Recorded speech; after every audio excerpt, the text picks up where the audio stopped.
Hello, my denizens. Here is my review of the Fantastic Four movie.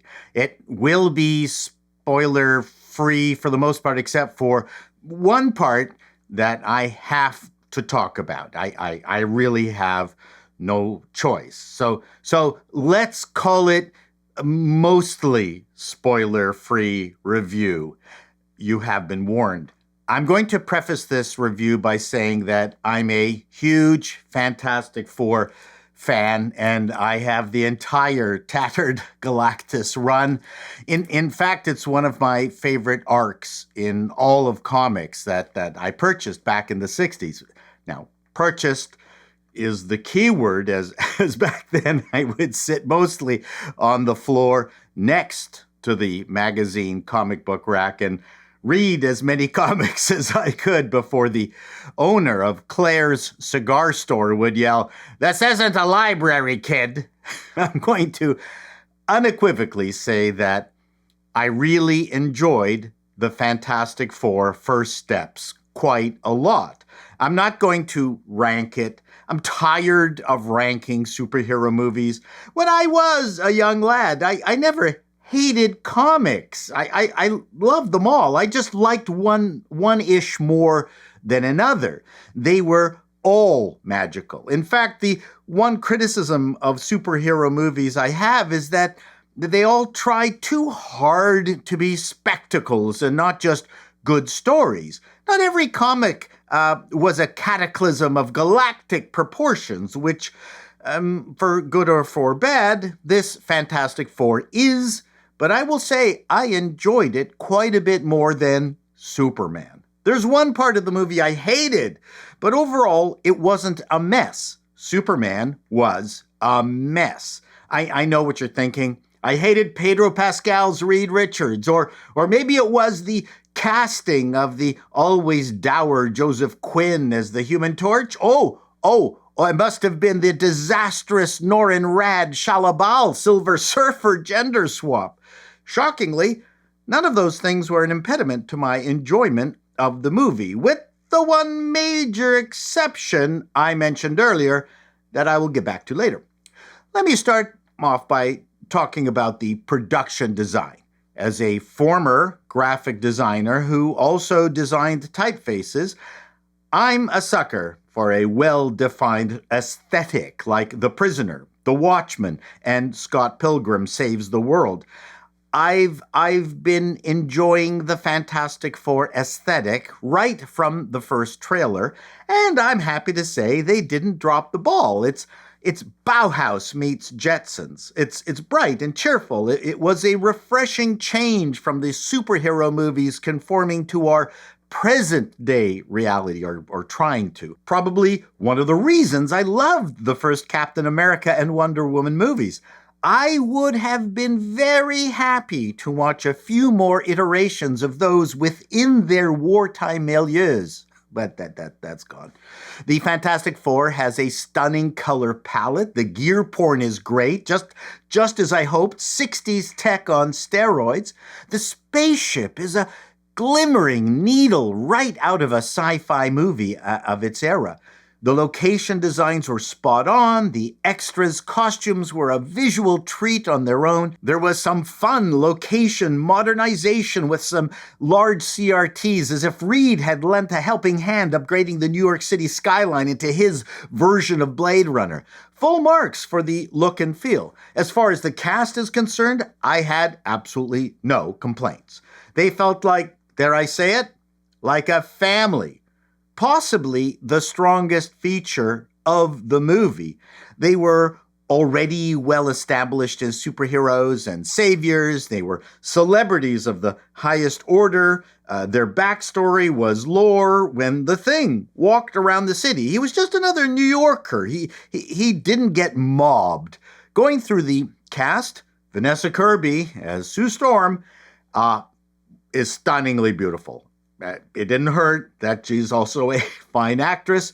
Joseph Quinn as the Human Torch was spot on. He might have lacked that jock womanizer thing we expect from Johnny Storm, but he was totally believable as HT as far as I was concerned. He is, however, at the center of my most hated sequence of the movie through no fault of his own. Later on that. Eben Moss Backrack totally embodied Ben Grimm, and full marks to the CG gang working on the thing. I honestly forgot he was an animation. They managed to capture and display subtle human emotions through that rocky face.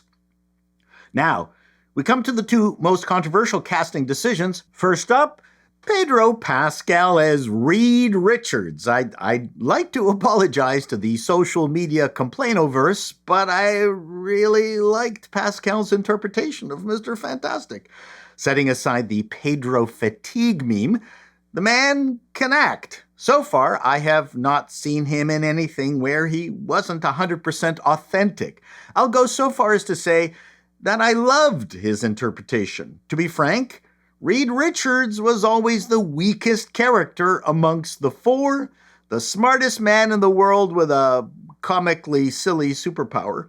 What I loved about Pascal's performance was that his Mr. Fantastic was burdened by being too smart. He spent so much time thinking he had little time for anything or anyone else. He was so used to being able to solve any problem that when his genius abandoned him, you could see he felt naked, vulnerable, frustrated, impatient, but he was never neutered. He showed leadership and deeply loved his wife. Now let's get to the Silver Surfer. Let me say, Norrin Radd is the Silver Surfer. It's clear the powers that be said there were too many men in this movie, and they needed to put a chick in it, but thankfully not gay. At least I don't think. Anyway, Julia Garner as Shalabal is more than fine. I really liked her performance, and thankfully the CG people pulled several all-nighters, it seems, to give Shalabal the polish she needed. The early takes in the trailers were beyond dreadful. Marvel heeded the outcry and fixed it. Shalabal looked great and was animated impeccably. I actually grew to like this Shalabal version up until the most egregious moment in the movie. If you don't want spoilers, turn away now. This will take a bit of time explaining.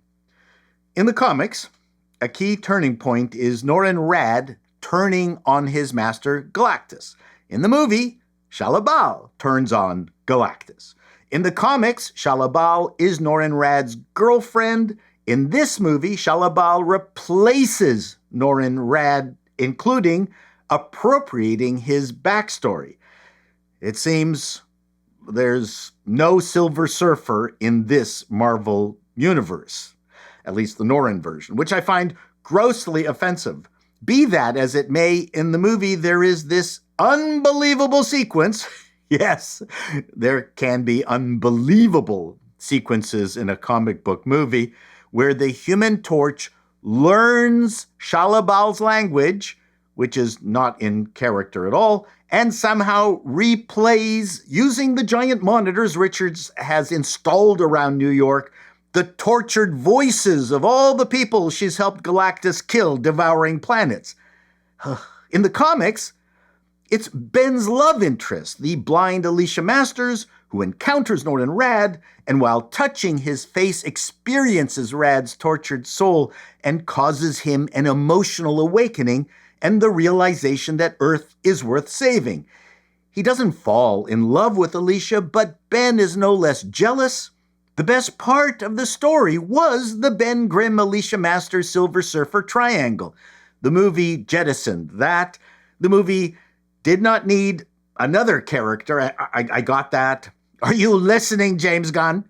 Yet, Alicia's encounter with Radd made his conversion believable and compact story-wise. Johnny's encounter with Shalabal was an unbelievable, convoluted Rube Goldberg mess. Did Shalabal fall in love with Johnny?